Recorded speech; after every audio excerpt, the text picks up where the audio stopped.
Magandang araw po sa ating lahat, mga minamahal kong mga kapatid at mga kaibigan na patuloy na sumusubaybay sa ating programang The Abundance Formula. Alam niyo po ba, kami po ay natutuwa sa inyong walang sawang pag-antabay sa mga pag-aaral na ating ginagawa dito po sa ating programa. Ngayon po ay gusto po naming ibigay o ibahagi sa inyo ang mga pangunahing paniniwala sa kadiyusan. Alam niyo po ba, may mga paniniwalang naniniwala na ang Ama, Anak, at Banal na Espiritu ay iisa. Ang kanilang pangalan na Jesus.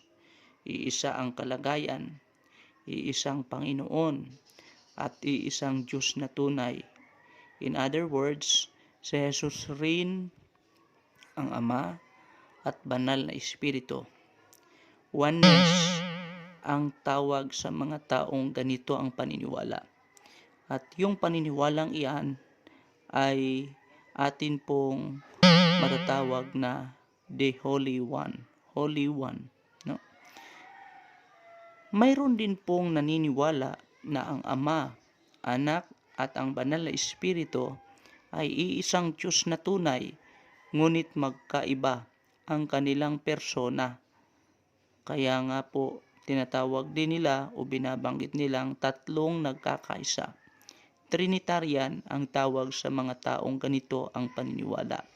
At yun po ang tumutukoy sa Holy Trinity.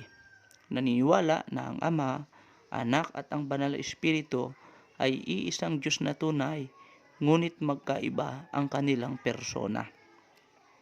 Mayroon din tinatawag na Holy Three. Ito ang paniniwalang ito naman ay naniniwala na ang Ama, Anak at Banal na Espiritu ay tatlong Diyos na tunay at may kanya-kanyang persona o kaya tatlong magkakaiba. Naniniwala na ang Ama, Anak at Banal na Espiritu ay tatlong Diyos na tunay at may kanya-kanyang persona.